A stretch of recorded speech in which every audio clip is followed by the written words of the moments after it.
जय हिंद साथियों, मैं आनंद चौहान आप सभी का हार्दिक स्वागत करता हूं आपके अपने प्लेटफॉर्म टीचिंग विद आनंद चौहान में। कैसे हैं आप लोग? आशा करता हूं आप सब लोग बढ़िया होंगे। तो जैसा कि दोस्तों आप सभी को पता है कि हम होमगार्ड में दोस्तों आप लोगों को साइंस की क्लास करा रहे हैं। और साइंस की क्लास में आपने देखा होगा कि दोस्तों हमने आपको केमिस्ट्री की क्लास करा रहे थे। और केमिस्ट्री की अगर आप लोगों ने दोस्तों अभी पहली क्लास नहीं देखी है तो एक बार प्ले लिस्ट में जाकर और पहली क्लास को देख लीजिएगा। आज ये हमारी केमिस्ट्री की सेकंड क्लास हो रही है। और पिछली क्लास में हमने दोस्तों क्वांटम नंबर्स तक दोस्तों अपने चैप्टर को कर लिया था। समभारक और समस्थानिकों के बारे में पढ़ लिया था। आज हम दोस्तों क्वांटम संख्या से दोस्तों अपनी क्लास को आगे बढ़ा रहे हैं। तो किताब का जो सॉल्यूशन है वो आपको पेज बाय पेज कंटिन्यूसली तो मिल ही रहा है। बाकी चलिएगा दोस्तों, अब हम अपने सेशन को बिना टाइम वेस्ट के स्टार्ट करते हैं। तो जो लोग क्लास में नहीं आए हैं एक बार क्लास को शेयर कर दो। आज की जो क्लास रहेगी थोड़ी सी लंबी रहेगी, तो प्लीज़ दोस्तों क्लास में शुरू से लेकर एंड तक जरूर जुड़े रहिएगा। बात करते हैं दोस्तों क्वांटम संख्या। तो दोस्तों क्वांटम जो संख्या होती है कितने प्रकार की होती है? पहला क्वेश्चन तो आपसे ये सिंपल पूछेगा तो आप कहोगे सर ये 4 प्रकार की होती है। कितने प्रकार की? 4 प्रकार की। ये आपकी चलती है दोस्तों एन, एल, एम और एस। ये दोस्तों एन, एल, एम, एस के आधार पर होती है। एन क्या होती है दोस्तों? एन को हम बोलते हैं दोस्तों मुख्य क्वांटम संख्या। मुख्य क्वांटम संख्या को हम स्मॉल एन से डिनोट करते हैं। ये होते क्या हैं? ये इलेक्ट्रॉन के कोष को ऊर्जा प्रदर्शित करती है और इलेक्ट्रॉन के नाभिक से दूरी को भी प्रकट करती है। जैसे एन को अगर हम बोलें तो एन बराबर होता है 1 2 3 4 5 6 7, मतलब कोई भी पूर्णांक नंबर हो सकता है। लेकिन दोस्तों इसमें एक एक्सेप्शन यानी अपवाद है, लेकिन इसमें दोस्तों शून्य नहीं हो सकता है। जैसे आप कहो सर 0 1 2 3 ऐसे, ये दोस्तों नहीं हो सकता है। ये केवल और केवल एक पूर्णांक संख्या होगी। ठीक है। अगर मैं बात करता हूँ दोस्तों एल की, तो हम एल को बोलते हैं सर दिगांशी क्वांटम संख्या। क्या बोलते हैं? दिगांशी क्वांटम संख्या। ये इलेक्ट्रॉन के कोणीय संवेग को प्रकट करती है और इनका मान दोस्तों स्मॉल एन के मान पर निर्भर करता है। मतलब जैसे मुख्य क्वांटम संख्या और दिगांशी क्वांटम संख्या में दोनों में अगर अंतर देखेंगे तो सर ये n बराबर 1 से स्टार्ट होगा और n बराबर 0 से तो क्वांटम संख्या होगा ही नहीं। लेकिन दिगांशी क्वांटम संख्या n बराबर 0 से होगा। जैसे आपका मुख्य क्वांटम संख्या है n बराबर 1 2 3, ऐसे ही दोस्तों दिगांशी क्वांटम संख्या l बराबर 0, फिर 0,1 0 1,2, यानी कि दोस्तों इस प्रकार से चलेगी 0,1 2 3 4 5। इस प्रकार से दोस्तों ये चलती चलेगी। ये आपकी हो जाएगी दिगांशी क्वांटम संख्या जिसमें आपका 0 आएगा। ठीक है। जिसमें 0 नहीं है वो मुख्य क्वांटम संख्या। इसके बाद बात करते हैं दोस्तों एम की। एम को हम बोलते हैं दोस्तों चुंबकीय क्वांटम संख्या। क्या बोलेंगे सर? चुंबकीय क्वांटम संख्या।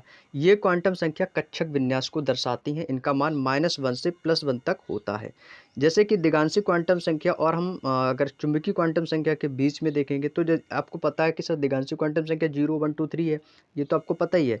लेकिन दिगांशी क्वांटम संख्या m बराबर होगा सर m बराबर 0, फिर -1, 0, फिर आपका +1, या -2 -1 0 +1 +2। ऐसे दोस्तों यहाँ पे आपका अगर +3 होगा तो यहाँ पे आपका -3 होगा। अगर यहाँ पे आपका +4 होगा तो सर यहाँ पे -4 होगा। यहाँ पे अगर +5 होगा तो सर यहाँ पे -5 होगा। मतलब इस रेशियो में दोस्तों ये चीज़ें आपकी चलेंगी। इसको बोलते हैं चुंबकीय क्वांटम संख्या। आगे आती है दोस्तों एस। एस को हम बोलते हैं सर चक्रण क्वांटम संख्या। क्या बोलेंगे? चक्रण क्वांटम संख्या। ये इलेक्ट्रॉनों के चक्रण की दिशा प्रदर्शित करती है। एस के दो मान +1/2, ये ऊपर की ओर डिनोट रहेगा इसका साइन, और -1/2 एरो नीचे की ओर होते हैं। आगे में अगर मैं बात करता हूं दोस्तों, ये आपके देखो 12th क्लास के क्वेश्चंस हैं। आप 12th की दोस्तों केमिस्ट्री की क्लास उठा लो, केमिस्ट्री की बुक उठा लो, ये सारे पॉइंट आपको मिल जाएंगे। अब आता है दोस्तों पाउली का अपवर्जन नियम। 12th क्लास में पढ़ा होगा अच्छे से। किन्हीं दो इलेक्ट्रॉनों के लिए चारों क्वांटम संख्या एन एल एम एस का मान समान नहीं हो सकता है। आप एग्जाम्पल से ही समझ गए हैं किसी का मान समान है नहीं है। आगे आता है तो हुंड का नियम। हुंड का नियम आप लोगों ने पढ़ा होगा। हुंड के अधिकतम बहुलता नियमानुसार एक ही उपकोष के कक्षक में इलेक्ट्रॉनों का युग्मन तब तक नहीं होता है जब तक उस उपकोष में के सभी कक्षकों में एक एक इलेक्ट्रॉन ना आ जाए। जैसे आपका सोडियम, सोडियम का परमाणु क्रमांक होता है सर 11, तो यानी कि Na। तो इसको हम करेंगे तो सर इसको कैसे करेंगे sir? 1s2 2s2 2p6 3s1। अगर आप इसमें s2 में देखेंगे सर यहाँ पे इसका मान 2 है, 2 2 4, और 4 और 6 10। अब हमें कितना चाहिए? 1 चाहिए, तो ये आपका 3s1 हो जाएगा। तो 10 और 1 कितना हो जाएगा? 11। ऐसे ही दोस्तों जो ये आपके ये एरो जो आपके रिवर्सिबल के जो साइन दिए गए हैं, जैसे आपके यहाँ पर इसको हम कितना पढ़ेंगे सर? 2। इसको पढ़ेंगे 2, क्योंकि जितनी इसकी पावर होगी उसके हिसाब से। जैसे 1s1 1 है तो ब्रैकेट में आपके 2 आ जाएंगे।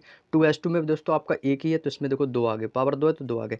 अब 2p6 है ना, 2p6 ये आपके 2 या सिंगल 1, 2 या सिंगल चलेगा।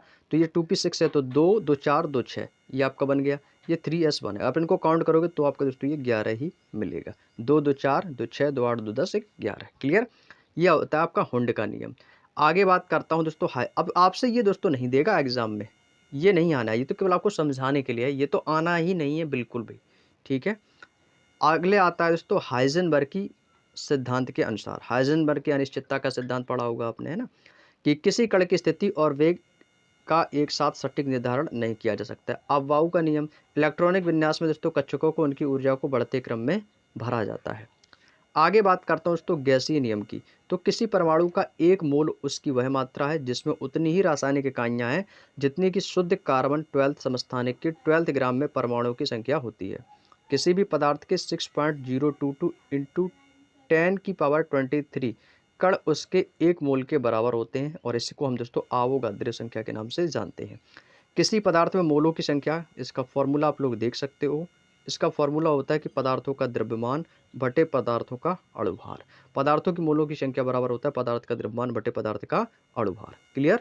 नेक्स्ट अगला आता है दोस्तों 12 ग्राम O2 यानी कि ऑक्सीजन में मोलों की संख्या कितनी होती है? तो दोस्तों 12 ग्राम O2 में मोलों की संख्या, ऑक्सीजन का द्रव्यमान और ऑक्सीजन का अणुभार। तो ऑक्सीजन का द्रव्यमान सर यहाँ पे आपके से 12 ग्राम है तो 12, और ऑक्सीजन का दोस्तों अणुभार हो जाएगा सर 32। जब इसको आप डिवाइड करेंगे तो कितना आएगा 0.375। किसमें पूछा है? मोलों की संख्या में, तो हो जाएगा मोल। अगला आता है तो डाल्टन के आंशिक दाब के नियमानुसार निश्चित आयतन व गैसीय मिश्रण का कुल दाब प्रत्येक गैस के आंशिक दाब के योग के बराबर होता है। आवोगाद्रो के नियमानुसार समान ताप और दाब पर सभी गैसों के समान आयतन में अणुओं की संख्या समान होती है। सामान्य ताप पर दाब एनटीपी पर किसी गैस के 1 ग्राम मोल अणु का आयतन 22.4 लीटर होता है। एनटीपी पर किसी गैस का 22.4 लीटर आयतन में 6.022 इंटू 10⁻23 अणु होते हैं। वहीं 0 डिग्री सेल्सियस या 273 केल्विन तथा एक वायुमंडलीय 760 मिमी दाब को क्रमशः सामान्य ताप और दाब पर इसे एनटीपी कहते हैं। दाब बढ़ाकर और ताप घटाकर किसी गैस को द्रवित किया जा सकता है। अगला आपका क्रांतिक ताप। क्रांतिक ताप वह अधिकतम ताप है जिसके ऊपर किसी गैस को दाब बढ़ाकर द्रवित नहीं किया जा सकता है और इसे हम दोस्तों टीसी से डिनोट करते हैं। बॉयल का नियम पढ़ा है ना? स्थिर ताप पर गैस की निश्चित मात्रा का दाब उसके आयतन के व्युत्क्रमानुपाती होता है।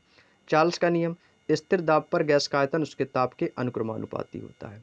बात समझ में आ गई ना? ये निश्चित मात्रा पर और ये इसके आयतन पर।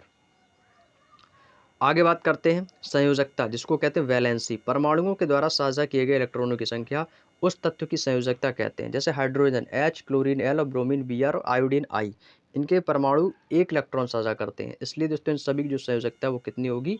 एक होगी।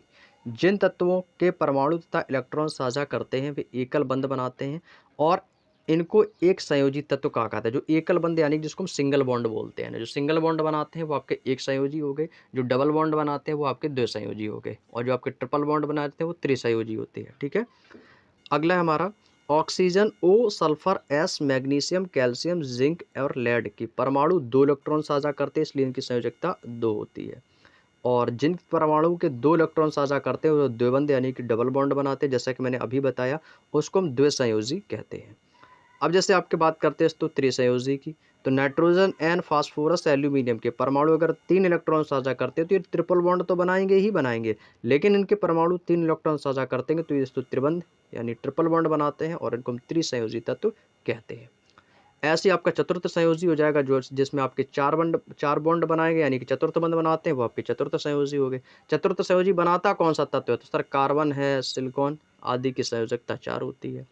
वहीं पर कॉपर, आयरन और मरकरी आदि परिवर्तित संयोजकताएं जिनकी एक से अधिक संयोजकताएं प्रदर्शित करते हैं भाई।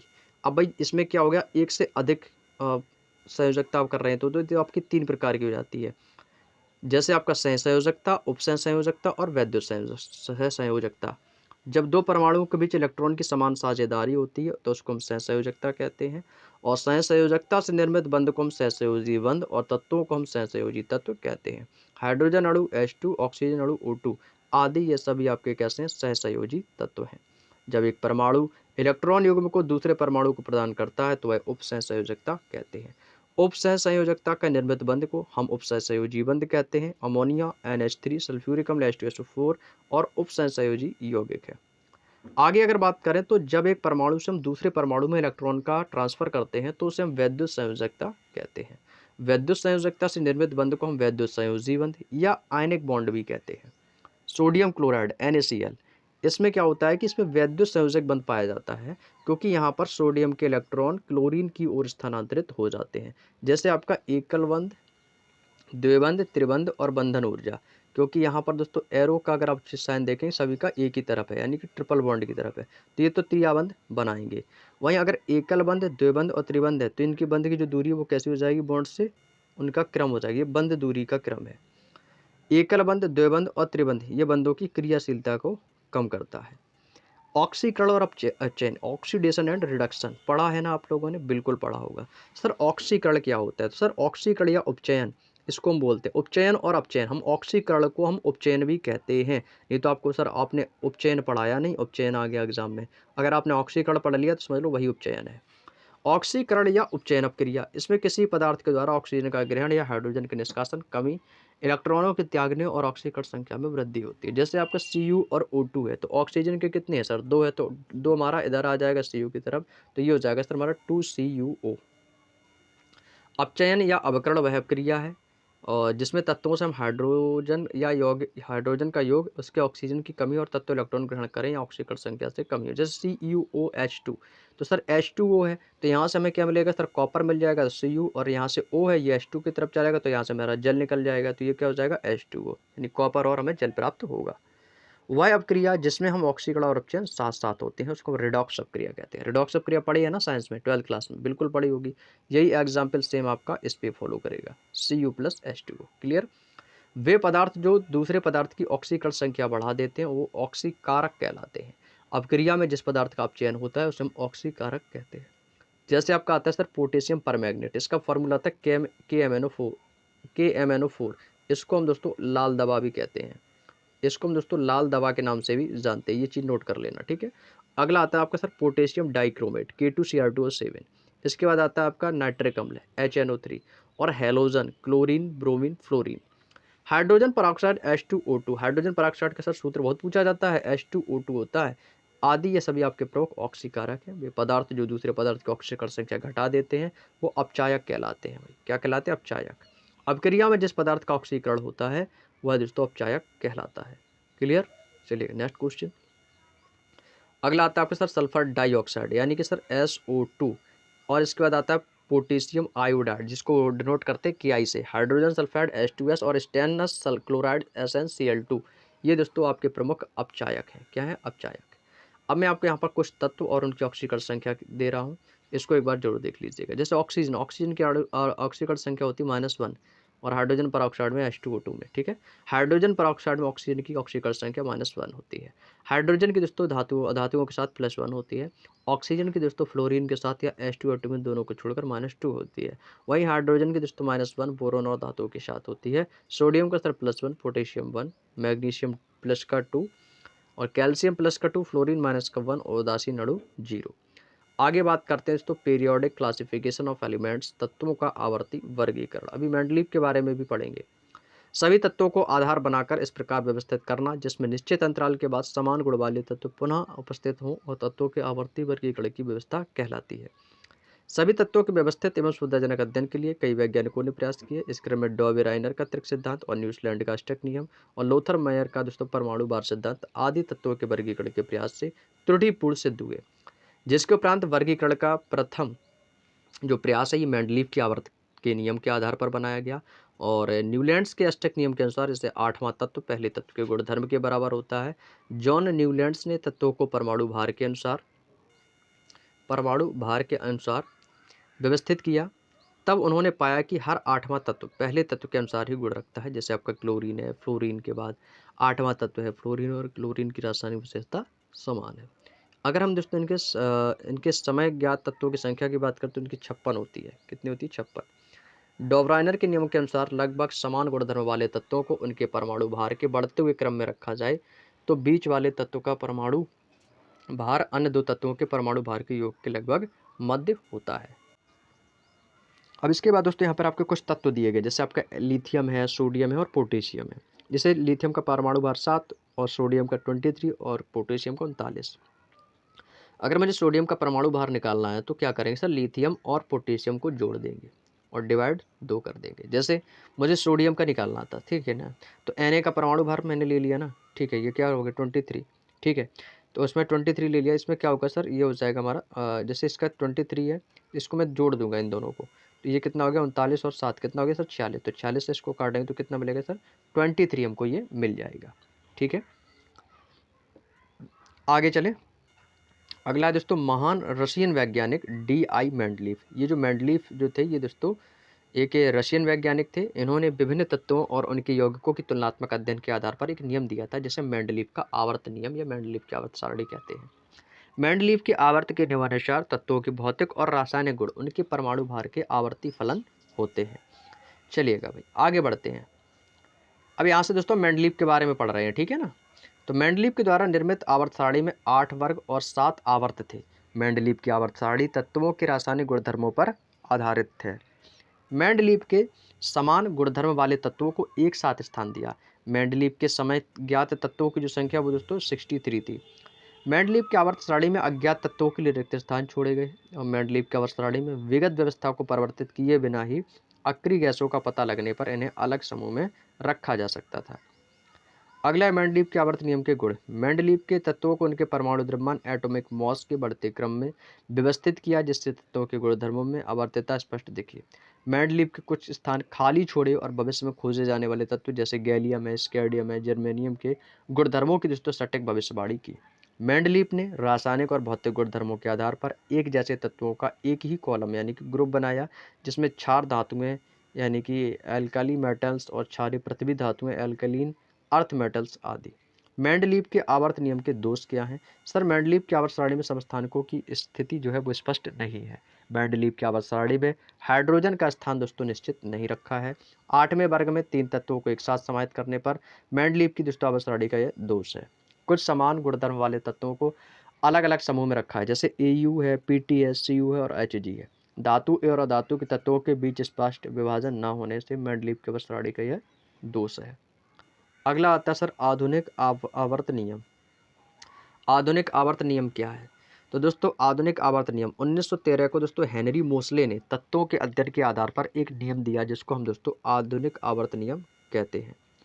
आधुनिक आवर्त नियम के अनुसार तत्वों के गुण और उनके परमाणु क्रमांक के आवर्ती फलन, क्योंकि परमाणु का मूलभूत जो गुण है ना वो परमाणु क्रमांक है ना कि परमाणु भार।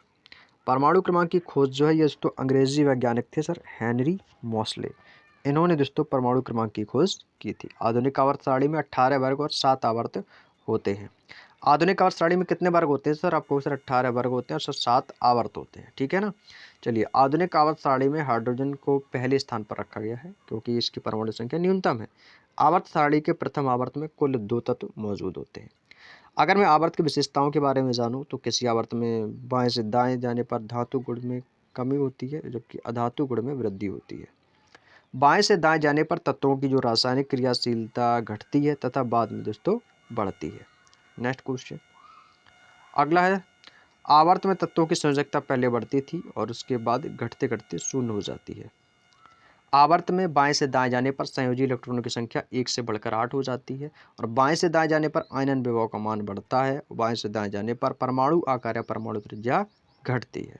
आओ यहाँ पे बात करूँ दोस्तों वर्ग की विशेषताएं ऊपर से नीचे की ओर। अगर हम दोस्तों किसी वर्ग में नीचे की ओर जाते हैं तो तत्वों के धात्विक गुण में वृद्धि होगी। अगर हम किसी वर्ग में नीचे की जाते हैं तो विद्युत ऋणात्मकता का मान हमेशा नीचे आ रहा तो समझ लो घटेगा। और अगर किसी वर्ग में दोस्तों नीचे जाने पर आयनन विभव का भी मान घटेगा और किसी वर्ग में नीचे जाने पर परमाणु का आकार या परमाणु त्रिज्या बढ़ती है। समझ गए ना। आगे बात करते हैं टाइप्स ऑफ एलिमेंट्स, तत्वों के प्रकार। तत्व कितने प्रकार के होते हैं? अगर हम बात करें तो तत्वों के प्रकार की तो संयोजी इलेक्ट्रॉन्स ग्रहण करने वाले कक्षकों के प्रकार के आधार पर तत्वों को हम निम्न ब्लॉक में वर्गीकृत करते हैं। जैसे आपके S ब्लॉक के तत्व, P ब्लॉक के तत्व, D ब्लॉक के तत्व पढ़े हैं ना भाई, ये सारे आपके 12th क्लास के क्वेश्चंस हैं, उन्हीं का लेवल है पूरा NCERT। S ब्लॉक तत्व एलिमेंट्स सबसे पहले पढ़ते हैं। आवर्त सारणी के समूह फर्स्ट में क्षारीय धातुएं, सेकंड क्षारीय मृदा धातु के तत्व S ब्लॉक के तत्व हैं। समूह फर्स्ट ए के तत्व क्षारीय होते हैं और ये आपके दोस्तों एल्कली मेटल्स कहलाते हैं। जैसे आपके लिथियम है, सोडियम है, पोटेशियम है, Rb है, CS है और Fr है। समूह सेकंड ए में तत्व क्षारीय मृदा धातु है, एल्कलीन अर्थ मेटल्स कहते हैं, जिसको हम बेमक्का सरवारा पढ़ा है ना, हाली नाकार अपकस्फर बेमक्का सरवारा।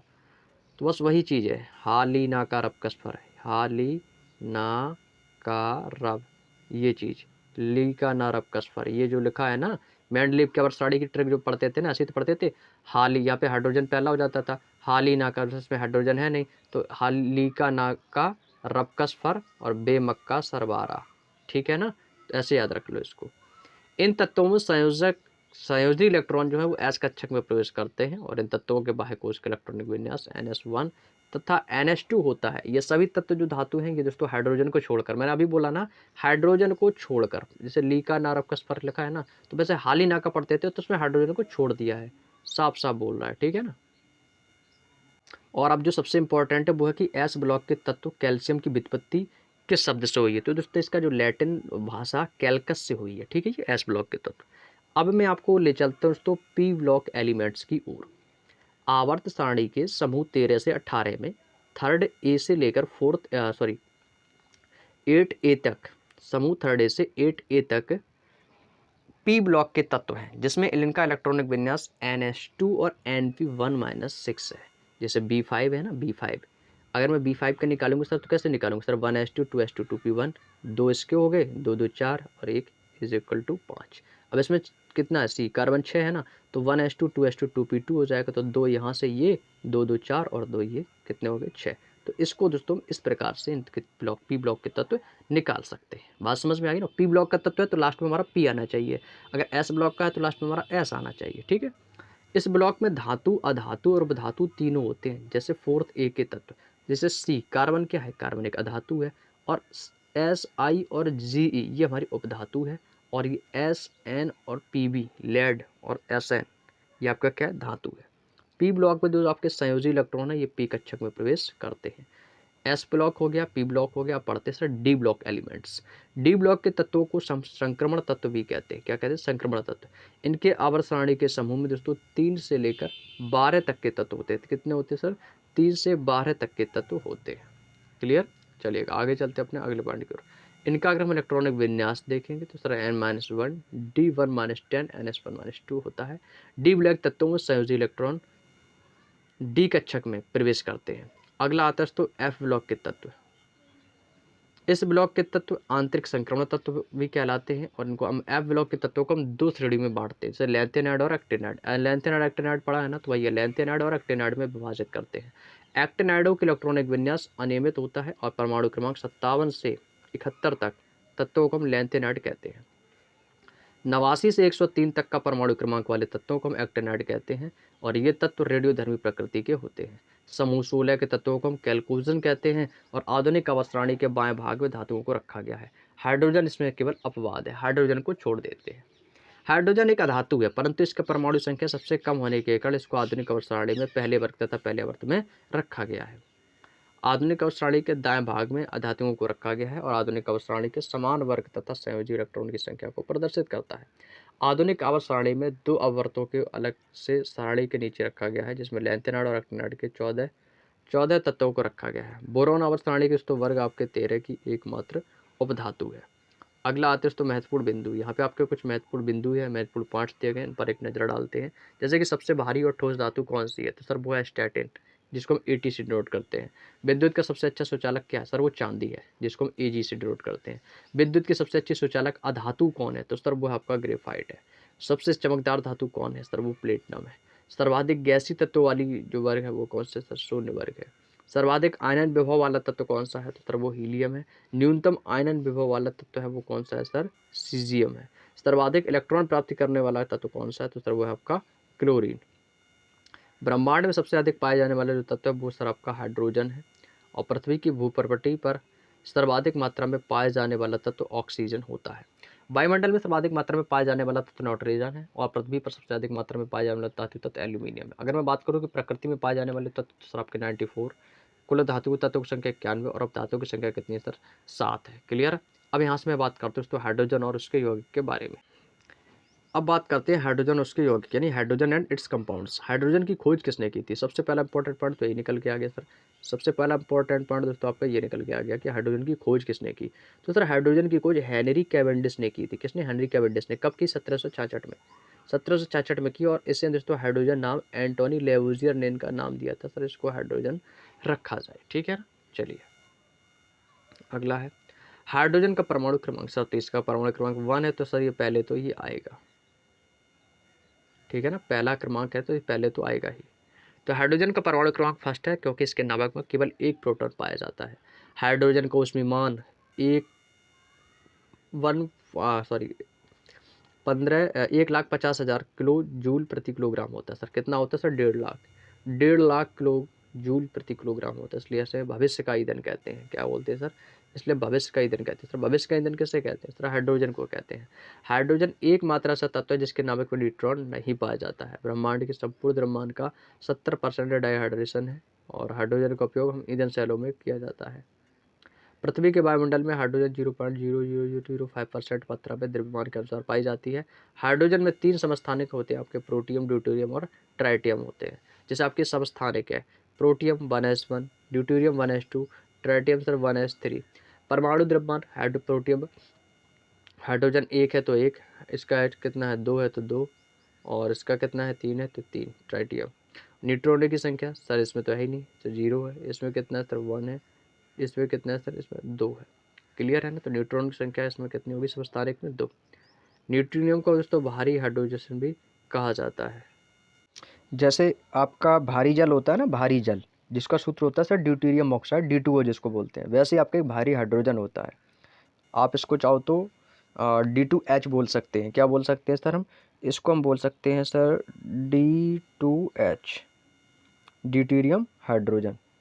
ऐसे आपके ड्यूटेरियम के ऑक्साइड होते हैं जिसको हम सर D2O बोलते हैं। इसको क्या बोलेंगे सर? D2O, deuterium oxide. इसको हम बोलेंगे सर भारी जल। इसको बोलेंगे सर भारी हाइड्रोजन। बात समझ में आ गई ना इनके? भारी जल की खोज किसने की? सबसे पहला इंपॉर्टेंट पार्ट तो इसकी खोज सर यूरे ने की थी। किसने की थी? यूरे ने। आभासी पानी का अवधारणा जॉन एथेन एलन ने की थी, जिसका अणुभार दोस्तों कितना है? 20 होता है। इनका उपयोग हम नाभिकीय रिएक्टरों के मंदक के रूप में करते हैं और इनका घनत्व साधारण जल से अधिक होता है। ट्राइटियम रेडियो सक्रिय समस्थानिक है तथा बीटा उत्सर्जक है। और हाइड्रोजन एक वाष्पशील और ज्वलनशील प्रकृति की गैस है। इसी कारण दोस्तों गुब्बारे में भरने के लिए हाइड्रोजन का प्रयोग प्रतिबंधित है, क्योंकि हाइड्रोजन का उपयोग हम रॉकेट ईंधन में करते हैं।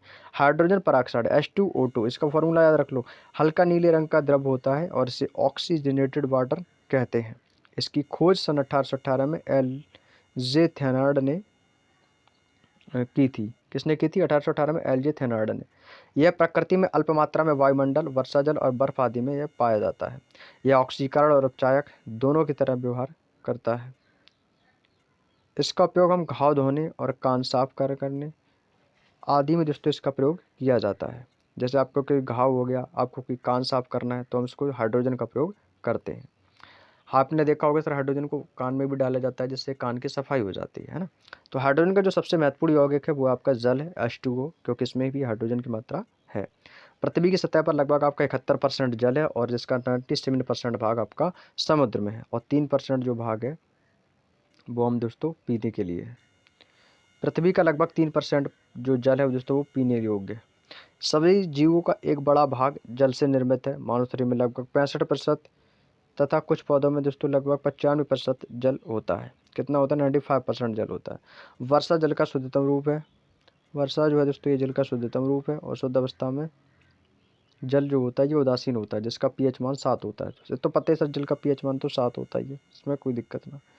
क्लियर है ना। आगे चलते हैं अगला पॉइंट।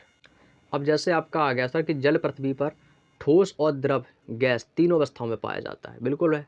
अगर ठोस है तो बर्फ होगा, और गैस है तो वो भाप बनकर जाता है। और जल को हम सर्वविलायक कह सकते हैं क्योंकि अनेकानेक पदार्थ इसमें घुल जाते हैं। 4 डिग्री सेल्सियस पर जल का घनत्व अधिकतम होता है, 4 डिग्री सेल्सियस पर, और आयतन दोस्तों इसका न्यूनतम होता है। अब भाई आगे बढ़ते हैं अपने कुछ अगले पॉइंट की ओर। वह जल जो साबुन के साथ सरलता से झाग बनाता है उसको हम क्या कहते हैं सर? उसको मृदु जल कहते हैं। और वह जल जो साबुन के साथ सरलता से झाग नहीं बनाता है तो वो जल कैसा है सर? कठोर है, कठोर जल। जल की कठोरता ये भी आपके सर 2 टाइप्स की होती है। एक होती है अस्थायी कठोरता, दूसरी होती है आपकी स्थायी कठोरता। जल की अस्थायी कठोरता कैल्शियम और मैग्नीशियम के बाइकार्बोनेट के कारण होती है, और जल की अस्थायी कठोरता को उबालकर तथा क्लार्क विधि के द्वारा इसे दोस्तों दूर किया जा सकता है। जल की स्थायी कठोरता कैल्शियम और मैग्नीशियम क्लोराइड, सल्फर और नाइट्रेट के कारण होती है। अगला बात करते हैं दोस्तों धावन सोडा। तो धावन सोडा जो है दोस्तों, ये सोडियम कार्बोनेट के उपचार के दौरान जल की स्थायी कठोरता को दूर करने के लिए किया जाता है। परिम्यूटेड विधि क्या है सर? ये जियोलाइट विधि या आयन विनिमय विधि। इस विधि के द्वारा जल की स्थायी कठोरता को दूर किया जा सकता है। केलगॉन विधि क्या है? तो इस विधि के द्वारा जल की स्थायी कठोरता को हम दूर किया जा सकता है। संश्लेषित रेजिन विधि क्या है? इसके द्वारा जल की स्थायी कठोरता को दूर किया जा सकता है। ब्लू आइस बर्फ का दोस्तों क्या है? शुद्धतम रूप है। जो ब्लू आइस होती है वो सबसे शुद्ध रूप है, और ब्लू आइस ग्रीनलैंड में पाई जाती है, और इसका उपयोग हम विस्की बनाने में किया जाता है। जो ग्रीनलैंड है ना, ब्लू आइस में पाई जाती है, इसका उपयोग आपका विस्की बनाने में किया जाता है। अगला आता है तुम्हारे एसिड बेस एंड सॉल्ट, अम्ल, क्षार और लवण के बारे में। अगर दोस्तों हम बात करें अम्ल की, तो अम्ल कैसे होते हैं सर? अम्ल तो स्वाद में खट्टे होते हैं। एसिड जो जल में घुलकर हम हाइड्रोजन धनायन देते हैं, ये अम्ल कहलाते हैं। ठीक है ना, अम्ल में इतना याद रखना। जैसे आपका H2SO4 है, सल्फ्यूरिक अम्ल है, हाइड्रोक्लोरिक अम्ल HCl है ना, आदि ये अम्लों के गुण दोस्तों कहलाते हैं। ये फिनोप्थलीन को रंगहीन मेथिल ऑरेंज को लाल कर देते हैं। ये फिनोप्थलीन जो है, ये रंगहीन मेथिल ऑरेंज को ये लाल कर देते हैं, और अम्ल स्वाद में खट्टे होते हैं। ये नीले लिटमस को भी दोस्तों लाल कर देते हैं। ये क्षारकों के साथ अपक्रिया करके लवण और जल का भी निर्माण करते हैं। ये धातुओं के साथ अपक्रिया करके लवण और हाइड्रोजन गैस बनाते हैं। ये तत्व कार्बोनेट तथा हाइड्रोजन कार्बोनेट के साथ अपक्रिया करके लवण, जल और कार्बन डाइऑक्साइड का निर्माण करते हैं। ये क्या करते हैं? जो धातु कार्बोनेट है, ये धातु हाइड्रोजन कार्बोनेट के साथ अपक्रिया करके ये लवण, जल और कार्बन डाइऑक्साइड में निर्माण करते हैं। ये धातु ऑक्साइड के साथ अपक्रिया करके लवण और जल का भी निर्माण करते हैं। अम्लों का अगर हम प्रकार की बात करें तो सबसे पहला आता है सर प्रबल मजबूत अम्ल, स्ट्रॉन्ग एसिड। यह अम्ल जल में दोस्तों पूरी तरह घुलकर H धनायन देते हैं और मजबूत अम्ल कहलाते हैं। प्रायः खनिज अम्ल का अकार्बनिक अम्ल मजबूत होते हैं। उदाहरण के लिए आपका H2SO4, सल्फ्यूरिक अम्ल HCl और हाइड्रोक्लोरिक अम्ल HNO3, नाइट्रिक अम्ल, ये क्या होते हैं? ये आपके इसके उदाहरण हो जाएंगे प्रबल मजबूत अम्ल के, सल्फ्यूरिक अम्ल, हाइड्रोक्लोरिक अम्ल और नाइट्रिक अम्ल। इसके बाद आता है आपका सर ऑक्सी एसिड। ये जिन अम्लों के दोस्तों ऑक्सीजन और हाइड्रोजन दोनों होते हैं, दोस्तों हम ऑक्सी अम्ल कहते हैं। उदाहरण के लिए सर आपका HNO3 और आपका H2SO4 आदि। अगला आता है सर आपका डिल्यूट एसिड यानी कि तनु अम्ल। अम्ल की जलीय विलयन में सांद्रता अपेक्षाकृत कम होती है, और सांद्र अम्ल को जलीय विलयन में सांद्रता अपेक्षाकृत अधिक होती है। हाइड्रो अम्ल एसिड ऐसे अम्ल जिन्होंने हाइड्रोजन के साथ ऑक्सीजन के अलावा अन्य तत्व होते हैं, उससे हम हाइड्रो अम्ल कहते हैं। क्या कहते हैं? उससे हाइड्रो अम्ल कहते हैं। अगला है उदाहरण के लिए आपका हाइड्रोक्लोरिक HCl और HF। प्रबल अम्लों का पीएच मान सर 0.0 से दोस्तों 3.5 तक के बीच होता है। और एक्वारेजिया और अम्लराज ये एक मजबूत एसिड होते हैं जो HCl और HNO3 का मिश्रण होता है। ये दोस्तों सोने को गला सकता है, मतलब इतना हार्ड होता है कि ये सोने तक को भी गला दे। इसमें दोस्तों अम्ल का जो रेशियो आपके साथ 3:1 के अनुपात में होता है। अगला आता है दोस्तों दुर्बल कमजोर अम्ल। वो थे सर आपके मजबूत अम्ल, अब पढ़ेंगे हम दुर्बल कमजोर अम्ल। जो अम्ल जल में घुसकर आंशिक रूप से H धनायन देते हैं वो आपके दुर्बल अम्ल कहलाते हैं, लेकिन प्रायः कार्बनिक अम्ल कमजोर अम्ल होते हैं। जैसे आपका CH3COOH ये आपका एसिटिक एसिड है, और HCOOH ये आपका दोस्तों फार्मिक अम्ल है। अम्ल और उनके उपयोग, जैसे अगर मैं बात करता हूँ सर एसिटिक अम्ल, आपने देखा होगा जो घरों में अचार बनाया जाता है उसमें सर सिरका डाला जाता है, तो सिरका में कौन सा एसिड पाया जाता है? एसिटिक एसिड पाया जाता है। तो दोस्तों ये सिरका के निर्माण में और एसीटोन को बनाने में। वहीं सिट्रिक अम्ल C6H8O7 जो कि आपके सिट्रिक एसिड होते हैं, जो दवाओं में धातुओं को साफ करने के लिए किया जाता है। नाइट्रिक अम्ल की अगर मैं बात करता हूँ दोस्तों सर HNO3 है, तो एक्वारेजिया उर्वरक को फोटोग्राफ तथा विस्फोटक के निर्माण में। सल्फ्यूरिक एसिड H2SO4 है आपके संचायक बैटरियों में, पेट्रोलियम शोधन और बार्जर उद्योग में। हाइड्रोक्लोरिक अम्ल HCl प्लास्टिक सौंदर्य प्रसाधन और एक्वारेजिया के रूप में। बेंजोइक अम्ल CH3 C6H5COOH।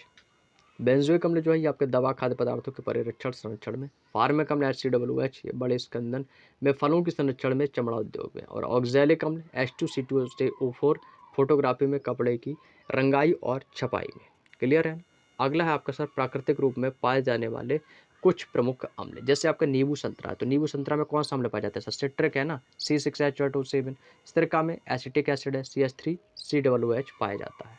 आगे चलते हैं तो अपने अगले पॉइंट की ओर।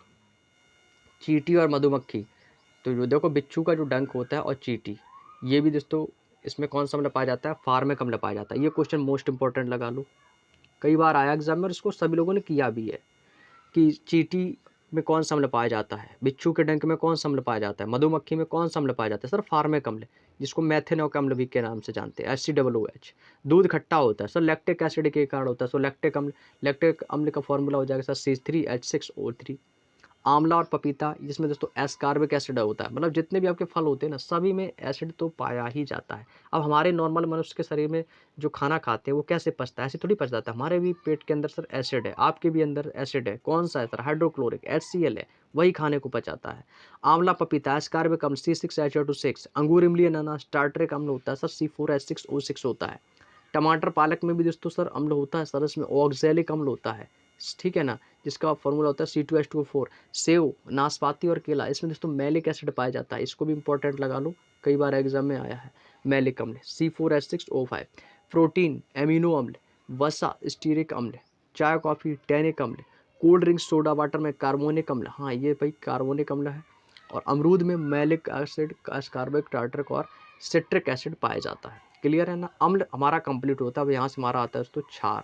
अब हम पढ़ेंगे दोस्तों क्षार के बारे में। अगली बात आती है सर आर्हीनियस के अनुसार वे पदार्थ जो जल में घुसकर हमें OH ऋणायन देते हैं, उसमें धनायन देते थे, इसमें OH ऋणायन देते हैं, वो आपके क्षारक कहलाते हैं। जैसे आपका सोडियम हाइड्रोक्साइड OH आ गया ना इसमें, पोटेशियम हाइड्रोक्साइड KOH आ गया ना इसमें, CaOH का होल या होल ट्वाइस, कैल्शियम हाइड्रोक्साइड, इसमें भी देखोगे तो OH आ गया। तो ये OH क्या है सर? ये OH ऋणायन मिलता है जिससे। तो ये सर हमारे क्षार होते हैं। क्षार स्वाद में कड़वे होते हैं, ना कि खट्टे ना कि मीठे। ये सर कहते होते हैं सर कड़वे होते हैं। ये लाल लिटमस को नीला कर देते हैं, अम्ल नीले को लाल, ये लाल को नीला कर देते हैं।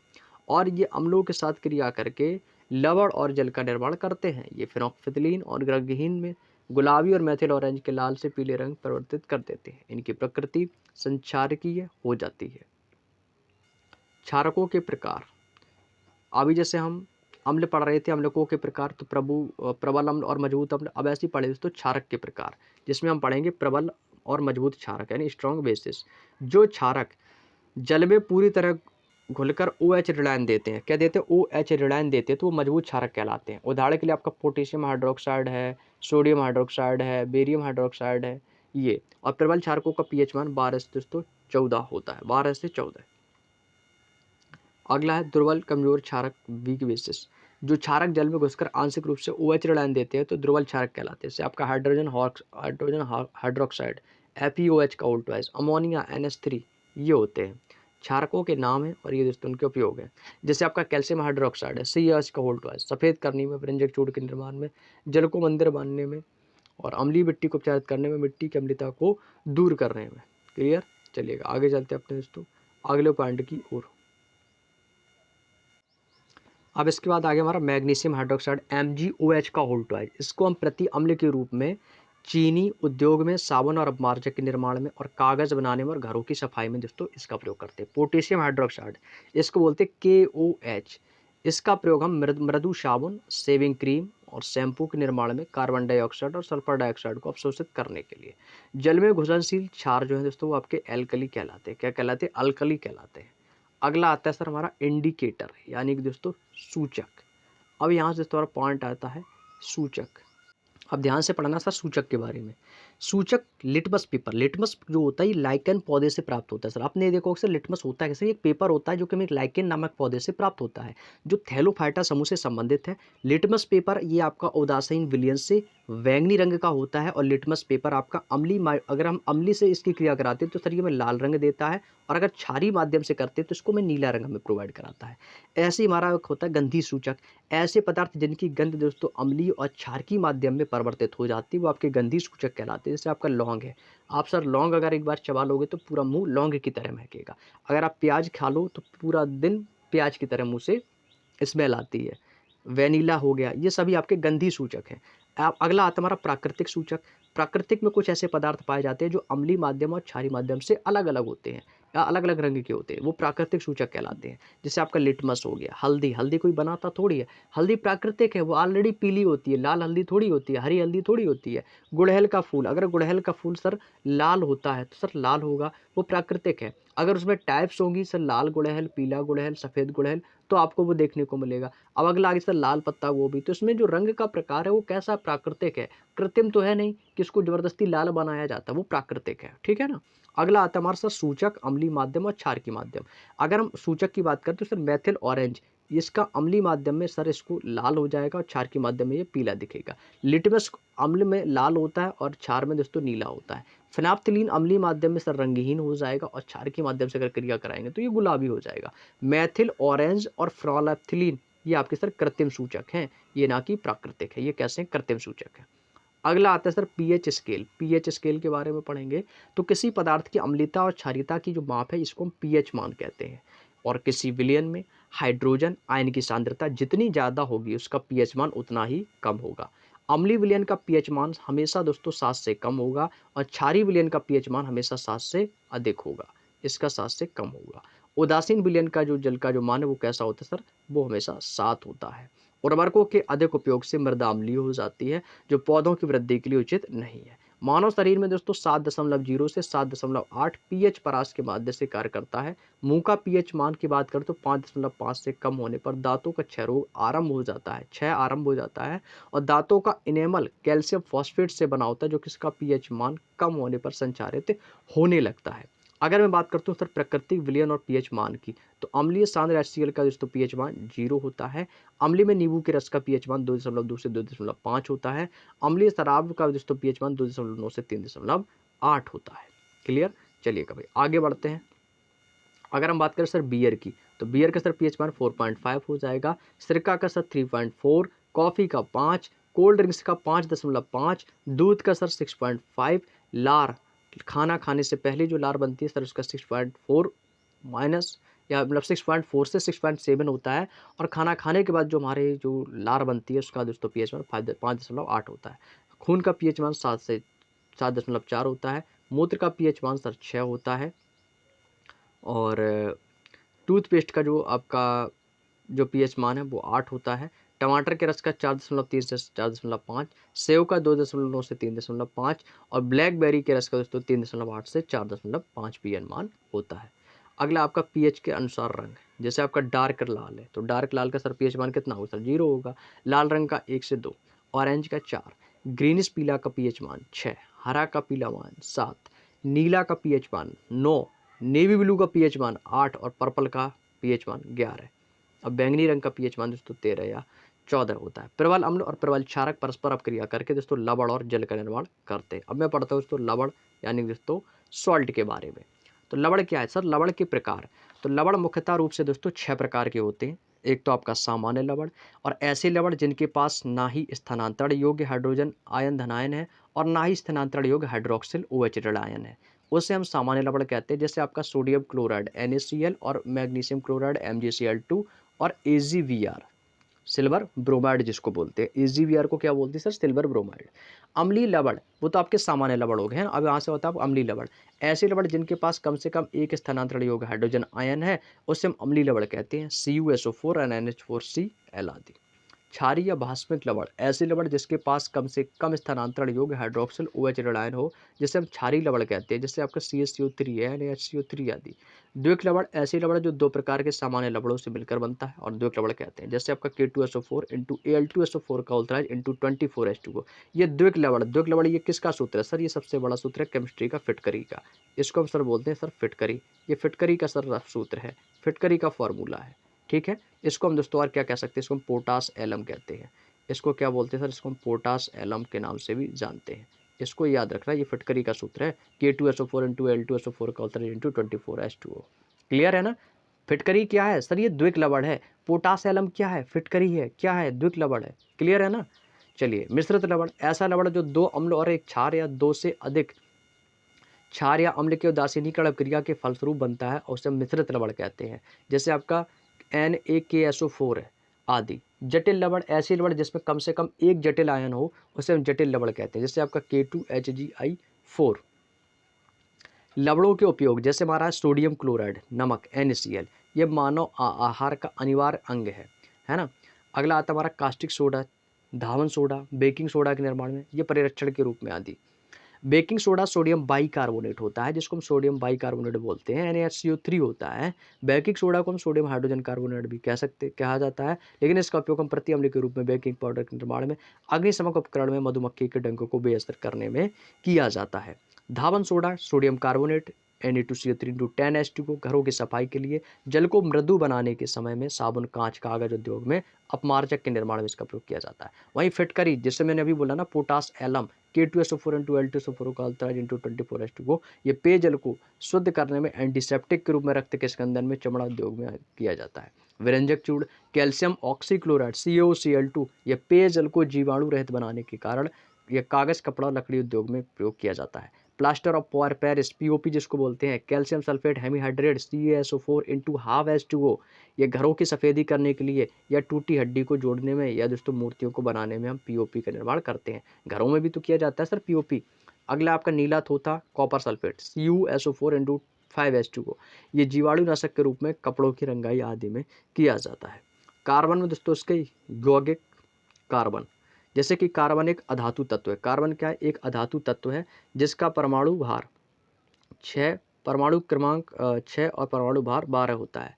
कार्बन सबसे ज़्यादा यौगिक वाला तत्व है और इसकी भूपर्पटी में केवल 0.02% कार्बन विद्यमान है तथा वायुमंडल में CO2 के रूप में 0.3% उपस्थित है। कार्बन में दोस्तों आपके 6 इलेक्ट्रॉन होते हैं और इसका इलेक्ट्रॉन विन्यास 1s2 2s2 2p2 होता है। जोड़ेंगे तो 6 आएगा।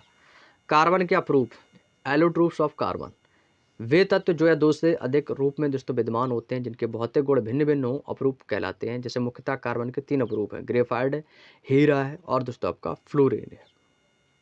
अगर मैं बात करता हूँ सर ग्रेफाइड की, तो इसकी संरचना षटकोणीय होती है और ग्रेफाइड विद्युत का सुचालक होता है और एक ठोस स्नेहक लुब्रिकेंट है जिसका प्रयोग हम परमाणु भट्टी के मंदक के रूप में करते हैं। इसका उपयोग हम पेंसिल में करते हैं और एक चिकना और फिसलनशील होता है। क्लियर? चलिएगा भाई आगे चलते हैं दोस्तों अपने अगले पॉइंट की ओर। हीरा से याद आया दोस्तों, एक प्रश्न बहुत पूछा जाता है कि हीरा क्या है। तो सर हीरा क्या है सर? आपको सर हीरा एक कार्बन है। हीरा क्या है सर? हीरा एक कार्बन है। पहला पॉइंट आपको ये याद रखना है, ये आ चुका है एग्जाम में। ठीक है, इसकी संरचना कैसी होती है सर? ये 3D होती है, त्रिआयामी होती है, जैसा ये आप डायग्राम में देख पा रहे हैं। इस प्रकार की दोस्तों इसकी जो है संरचना होती है, जैसा ये डायग्राम में आपको दिखाई दे रहा होगा। क्लियर है ना? हीरा अभी तक ज्ञात तत्वों में दोस्तों सबसे ज़्यादा कठोर है और इसका अपवर्तनांक सबसे अधिक होता है और इसका प्रयोग हम दोस्तों सीसा काटने में करते हैं। जो सीसा होता है कांच का, उसको काटने में हीरे का प्रयोग किया जाता है, जिससे आसानी से वो सीसा कट जाता है। और हीरे की जो फैक्ट्री है वो आपके सबसे जो कहाँ पे है दोस्तों? एक है वो आपका सूरत में। फ्लोरीन, फ्लोरीन की खोज किसने की दोस्त? 1985 में वैज्ञानिक रिचर्ड स्मॉले ने, रॉबर्ट कर्ल और हैरोल्ड क्रोटा ने। इसमें कार्बन परमाणु की संख्या 60 होती है और इसे हम बकमिंस्टर फ्लोरीन C60 यानी कार्बन 60 नाम दिया गया, जैसा कि आप इस डायग्राम में यहाँ से देख पा रहे होंगे। आगे बात करते हैं नीला हीरा, नोट दिया गया हीरा कठोर होता है किंतु ग्रेफाइट मिश्रण में फिसलन युक्त होता है। कार्बन की अगर विशेषताएं तो श्रृंखलन यानी कि कंटेंशन सेटिनेशन, कार्बन के परमाणु आपस में सहयोग करके श्रृंखला बनाने के योग्यता रखते हैं और कार्बन के इस गुण को हम श्रृंखलन कहते हैं। वैलेंस की अगर बात करें संयोजकता की, तो परमाणुओं के परस्पर संयोजन करने से क्षमता को हम संयोजकता कहते हैं और इसे कार्बन C की संयोजकता 4 होती है। हाइड्रोकार्बन, अभी पढ़ा कार्बन, आप पढ़ते हैं हाइड्रोकार्बन, तो वे कार्बनिक यौगिक जो केवल हाइड्रोजन और कार्बन से मिलकर बने होते हैं। एसिटैल्डिहाइड, एसिटैल्डिहाइड क्या है? ये खुली श्रृंखला वाला कार्बनिक यौगिक है। जिस हाइड्रोकार्बन श्रृंखला में कार्बन कार्बन के मध्य एकल बंध होता है उसे हम एल्केन संतृप्त हाइड्रोकार्बन कहते हैं, जैसे आपका C3H8। जिस हाइड्रोकार्बन में श्रृंखला में कार्बन कार्बन के मध्य द्वंद्व हो जाते हैं एल्कनी असंतृप्त हाइड्रोकार्बन कहलाते हैं, और त्रिबंध वाले एल्काइन असंतृप्त हाइड्रोकार्बन कहलाते हैं। कार्बन ऑक्सीजन की उपस्थिति में जलकर ऊष्मा प्रकाश और कार्बन डाइऑक्साइड उत्पन्न करते हैं। संतृप्त हाइड्रोकार्बन एल्केन सामान्यतः स्वच्छ नीली लौ के साथ जलते हैं, जबकि असंतृप्त हाइड्रोकार्बन एल्किन और एल्काइन पीली ज्वाला के साथ जलते हैं। अब मैं बात करूंगा सर महत्वपूर्ण कार्बनिक यौगिक के बारे में, तो सबसे पहले आता है सर आपका क्लोरोफॉर्म। क्लोरोफॉर्म का सूत्र होता है सर CH Cl3। इसका प्रयोग हम दोस्तों निश्चेतक के रूप में करते हैं। वहीं प्रकाश की उपस्थिति में फॉस्जीन गैस CuCl2 बनाती है। इसका उपयोग हम फोटोग्राफी में, दवाइयों में और कीटनाशक के में करते हैं। क्लोरोफॉर्म CH Cl3 शीघ्रता से वाष्पित होकर एक गैस में परिवर्तित हो जाती है। क्लोरोफॉर्म फ्रियोन गैस जो आपके रेफ्रिजरेटर R22 के उत्पादन में उपयोग किया जाता है। जो आपका रेफ्रिजरेटर होता है उसमें फ्रियोन गैस पाई जाती है। इसका टेट्रा क्लोरोमेथेन के नाम से भी इसको हम जानते हैं। नेक्स्ट है मीथेन। मीथेन का सर होता है हमारा CH4। मीथेन का सर फॉर्मूला क्या होगा सर? इसका हो जाएगा हमारा CH4।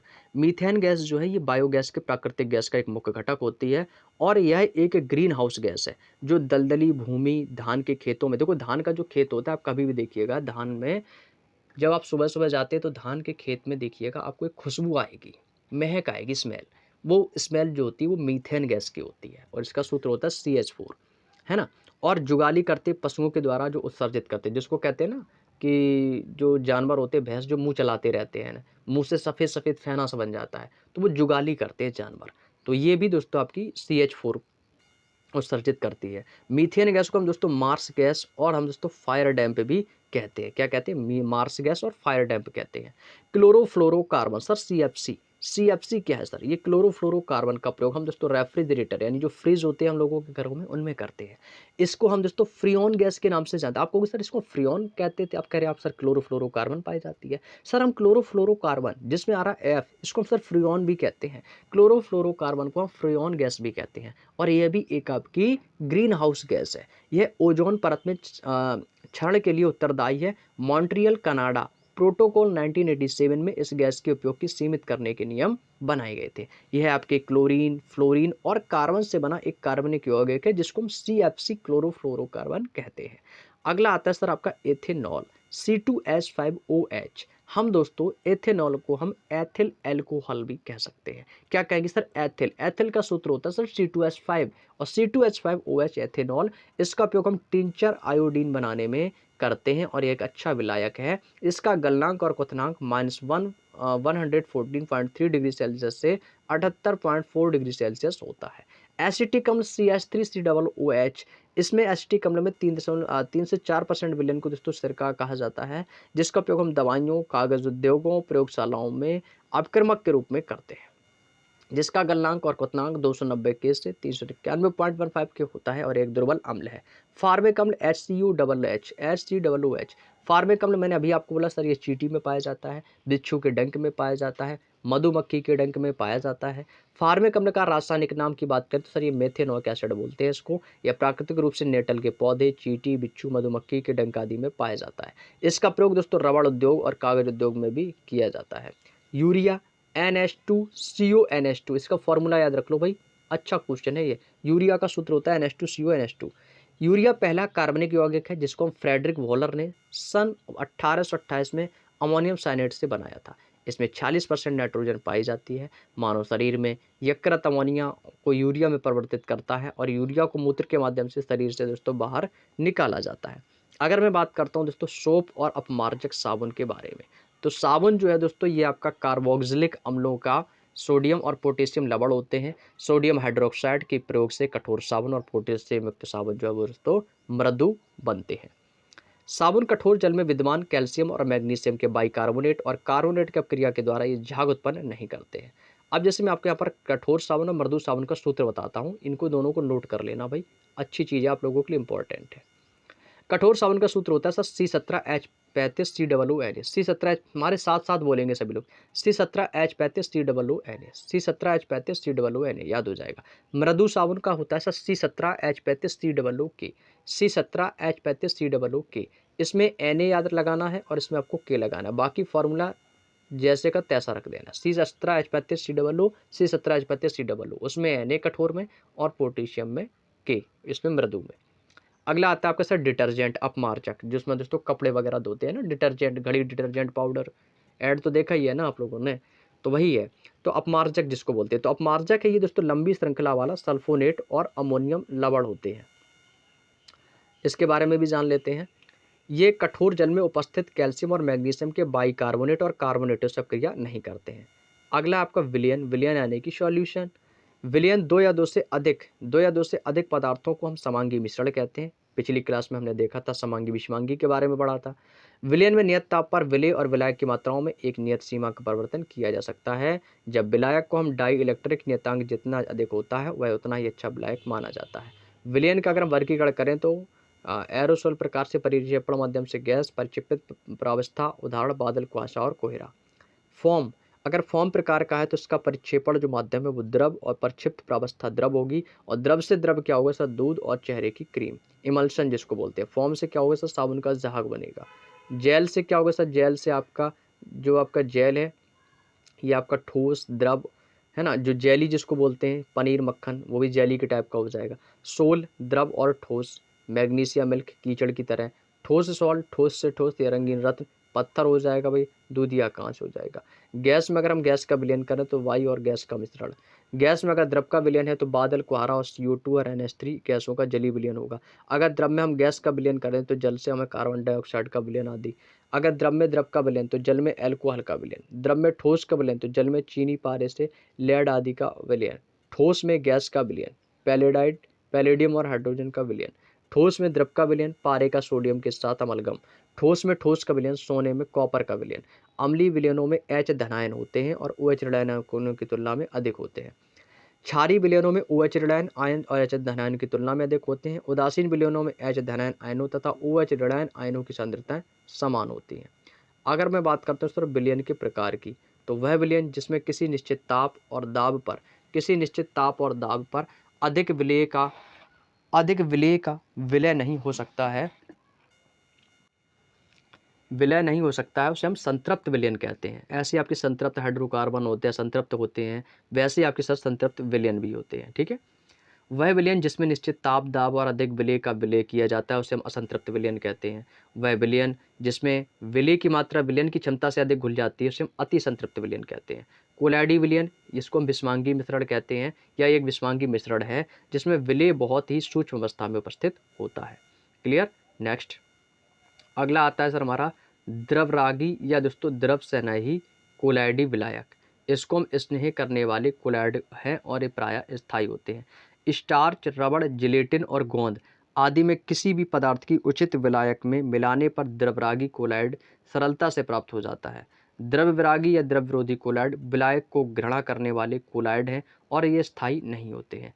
आघूलनशील लवणों को हम कोलैड विलयन या द्रव विरोधी कोलैड कहलाते हैं। अधिकांश दवाइयों की जो प्रकृति है वो कोलैडी होती है। सिल्वर आयोडाइड को हम बादलों का पर स्प्रे करके कृत्रिम बरसात भी कराई जा सकती है। कृत्रिम वर्षा जो होती है वो सिल्वर आयोडाइड से होती है। आइसक्रीम बनाते समय हमें जिलेटिन मिलाया जाता है जिसमें हम कोलैडी की स्थिरता मिलती है और एक क्रिस्टलीकरण इसका रुक जाता है। किसी दुर्बल अम्ल तथा संयुग्मी क्षारक और उसके किसी दुर्बल क्षारक उसके संयुग्मी अम्ल के जलीय विलयन को हम दोस्तों वफर विलयन कहते हैं। रासायनिक अपक्रियाओं की गति का अध्ययन करने से पीएच मान को स्थिर करने में बफर विलयन का प्रयोग किया जाता है। चमड़ा पकाने और कागज आदि के निर्माण में पीएच मान को स्थिर करने के लिए हम बफर विलयन का प्रयोग करते हैं। अगला आता है सर हमारा टिंडल प्रभाव। ये भी 12th क्लास का क्वेश्चन है। टिंडल प्रभाव, जब प्रकाश किसी कोलॉइडी विलयन अथवा छोटे कणों वाले निलंबन से होकर गुजरता है तो मिश्रण में उपस्थित कणों के द्वारा प्रकाश का प्रकीर्णन हो जाता है और प्रकाश मुझे दिखाई देने लगता है, जिसको हम टिंडल प्रभाव कहते हैं। उदाहरण के लिए अगर समझें तो अंधेरे कमरे में, घने जंगल में प्रकाश पुंज के मार्ग में उपस्थित धूल के कण चमकते हुए दिखाई देना। अगला आता है सर आपका ब्राउनियन गति। ब्राउनियन गति क्या है? ब्राउनियन गति जो है ये आपके कोलॉइडी विलयनों के कण सदैव विभिन्न दिशाओं में या टेढ़े मेढ़े वह अनियमित गति करते रहते हैं, जिसे हम ब्राउनी गति कहते हैं। यह गति देखो, ब्राउनी गति का मतलब हो जो टेढ़ी-मेढ़ी गति करे वो ब्राउनी गति होगी, बस सिंपल परिभाषा याद रखो। यह गति कोलॉइड की प्रकृति में स्वतंत्र होती है, परंतु कणों के आकार एवं विलयन की श्यानता पर निर्भर करती है। विलयन, कोलॉइड और निलंबन की तुलना। जैसे मैं अब यहाँ पे बात करूँगा, आपको चार्ट दिखाई दे रहा होगा, एक तरफ होगा विलयन और दूसरी तरफ आपका कोलॉइड और तीसरी तरफ आपका निलंबन है, ठीक है। इसके बारे में जानते हैं। सबसे पहले देखेंगे विलयन। विलयन में विलेय कणों का आकार 10 की घात -7 सेंटीमीटर या 10 की घात -9 सेंटीमीटर या 1 mm से छोटा होता है। और वहीं अगर हम कोलॉइड की बात करें तो कोलॉइडी कणों का आकार 10 की घात -5 सेंटीमीटर से 10 की घात -7 सेंटीमीटर होता है। निलंबन कणों का आकार 10 की घात -5 सेंटीमीटर से बड़ा होता है। इन्हें विलयन को हम नग्न आँखों से नहीं देख सकते हैं और कोलॉइड को हम नग्न आँखों से भी नहीं देख सकते हैं और निलंबन को भी हम दोस्तों नग्न आँखों से देख सकते हैं। निलंबन को नग्न आँखों से देख सकते हैं, लेकिन विलयन और कोलॉइड को नहीं देख सकते हैं। टिंडल प्रभाव इसमें नहीं होता है। विलयन में टिंडल प्रभाव नहीं होता है, लेकिन इसमें टिंडल प्रभाव होता है और इसमें भी होता है। विलयन स्थायी है और आपका ये भी स्थायी है, लेकिन निलंबन अस्थायी है। निलंबन कैसा है सर? अस्थायी है। क्लियर? चलिएगा भाई आगे चलते हैं। अगला आपका विलयन की छानन विधि या उपकेंद्रण विधि के द्वारा विलयन के कणों को पृथक नहीं किया जा सकता है। अपकेंद्रण विधि के द्वारा प्रक्षेपित प्रावस्थाओं के कणों को अलग किया जा सकता है। निलंबन में छानन अस्थायी होते हैं, परिक्षेपित कणों को परिक्षेपण माध्यम से अलग किया जा सकता है। अगला आता है सर आपका पायस, जिसको बोलते हैं इमल्शंस। यह द्रव एवं द्रव कोलॉइडी निकाय है। इसमें सूक्ष्म विभाजित द्रवों की बूंदों का दूसरे द्रव के परिक्षेपण होता है। दो अमिश्रणीय या आंशिक मिश्रणीय द्रवों के मिश्रण को हिलाए जाने पर प्राप्त मिश्रण पायस कहलाता है। जैसे आपका प्रोटीन में पायस पाया जाता है, गोंद है, साबुन है, दूध आदि, इनमें पायस पाया जाता है। पायस के गुण जैसे कि प्रॉपर्टीज ऑफ इमल्शंस, यह सूक्ष्म विभाजित द्रवों को बूंदों को दूसरे द्रव में प्रक्षेपण करती है। यह ब्राउनी गति और टिंडल प्रभाव भी दर्शाती है और यह पायस गर्म, ठंडा या अपकेंद्रण करके अवयवित द्रवों में दोस्तों तोड़ा जा सकता है। विलयन की सांद्रता, कंसंट्रेशन ऑफ सॉल्यूशन। विलेय पदार्थ की मात्रा जो विलयन की किसी दी गई मात्रा अथवा आयतन में उपस्थित हो, वो विलयन की सांद्रता कहलाती है। अगर मैं बात करता हूँ सिर्फ विलयन की सांद्रता की, तो विलयन की मात्रा बटे विलेय की मात्रा बटे विलयन की मात्रा, या विलयन की सांद्रता का दूसरा होता है कि विलेय की मात्रा या विलायक की मात्रा। मोलरता कैपिटल एम से इसको डिनोट करते हैं। इसका सूत्र होता है विलेय के मोल बटे विलयन का लीटर में आयतन। मोललता स्मॉल एम, विलेय का मोल बटे विलयन का किलोग्राम में आयतन। अब इसके बाद आपको पढ़ताते हैं सर विलेयता क्या होती है। विलेयता क्या है सर? कि किसी ताप और दाब पर विलायक भी दी गई मात्रा में घुलने वाली विलेय की अधिकतम मात्रा को उस ताप की उसकी विलेयता कहते हैं। विलायक में विलेय की विलायक में विलेय की विलेयता बराबर होता है सर W/100 बटे कैपिटल W। जहां पर ये स्मॉल w है ये हमारा विलेय है और ये जो कैपिटल W है ये हमारा विलायक है। बात समझ में आ गई ना?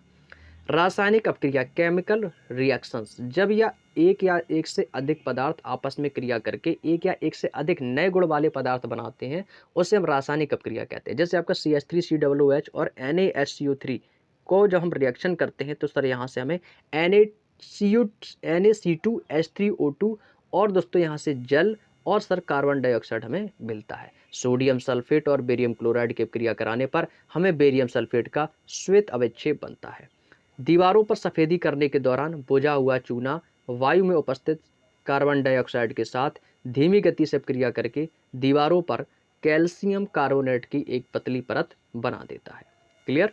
नेक्स्ट अगला पॉइंट है आपका CaOH का होल ट्वाइस और CO2 की जब हम क्रिया कराते तो सर यहाँ से हमें कैल्शियम कार्बोनेट और यहाँ से जल निकल जाता है। जब तनु सल्फ्यूरिक अम्ल H2SO4 मैग्नीशियम के साथ अगर आप क्रिया करते हैं तो हाइड्रोजन गैस निकलती है। जैसे आपका सल्फ्यूरिक अम्ल और दोस्तों मैग्नीशियम Mg से कराएंगे तो MgSO4 इनटू हाइड्रोजन गैस दोस्तों यहाँ से ये निकल जाएगी। चूल्हे के पानी को जब हम कार्बन डाइऑक्साइड से गैस प्रवाहित करते हैं तो कैल्शियम कार्बोनेट अवक्षेप प्राप्त होता है। जैसे सर CaOH का होल्डर है जो CO2, तो यहाँ से सर Ca और ऑक्सीजन के दो अणु ये और ऑक्सीजन के एक यहाँ से, तो O2 से O CaCO3 और यहाँ से सर H2 और एक O, तो यहाँ से मिलेगा सर हमें H2 को, यानी कि यहाँ से हमारा जल निकल जाएगा। क्लियर है ना? अगर मैं यहाँ से आपको बताऊंगा सर कुछ साधारण नाम, उनके रासायनिक नाम और उनके रासायनिक सूत्र के बारे में, ये आपके लिए सबसे मोस्ट इंपॉर्टेंट रहेगा अगर आपको याद है तो अच्छी बात है, और नहीं याद है तो याद कर लीजिएगा। जिप्सम, जिप्सम का रासायनिक सूत्र होता है सर CaSO4 इंटू 2H2O, जिसका रासायनिक नाम होता है कैल्शियम सल्फेट डाइहाइड्रेट। ठीक है ना। अगला आया धोने का सोडा, इसको बोलते हैं sir Na2CO3 into 10H2O, sodium carbonate. Plaster of Paris, जिसको हम बोलते हैं सर POP, इसका रासायनिक सूत्र होता है CaSO4 इंटू हाफ H2O, इसका रासायनिक नाम होता है कैल्शियम सल्फेट हेमीहाइड्रेट। खाने का सोडा, जो हम खाने में प्रयोग करते हैं, इसका सूत्र होता है सर NaHCO3 सोडियम बाइकार्बोनेट। हास्य गैस, जो हंसाने वाली गैस होती है सर, वो होती है नाइट्रस ऑक्साइड, जिसका रासायनिक नाम होता है, सूत्र होता है सर N2O। सिरका, जो हम अचार में बनाते हैं, इसमें सर एसिटिक एसिड पाया जाता है, इसका सूत्र होता है CH3COOH। Caustic soda, caustic soda, इसको सूत्र होता है सोडियम हाइड्रोक्साइड, रासायनिक नाम, और NaOH इसका फॉर्मूला होता है। लाल दवा मैंने अभी आपको बताई थी सर पोटेशियम परमैंगनेट, KMnO4 इसका रासायनिक सूत्र होता है, इसको हम लाल दवा के नाम से भी जानते हैं। कैल्शियम कार्बोनेट को हम सर संगमरमर कहते हैं, CaCO3 इसका फॉर्मूला हो जाएगा। चीनी C12H22O11 तो सबको याद होगा सर, इसका रासायनिक नाम से क्रोज होता है। सोरा पोटेशियम नाइट्रेट KNO3, इसका रासायनिक नाम फॉर्मूला KNO3 हो जाएगा। नीला थोथा CuSO4 into 5H2O, copper sulphate इसका रासायनिक नाम हो जाएगा। ठीक है। अगला आता है सर बिना बुझा हुआ चूना, कैल्शियम ऑक्साइड CaO। अश्रु गैस क्लोरो एसिटोफिनोन, इसका रासायनिक नाम होता है, इसका सूत्र होता है CCl3NO2।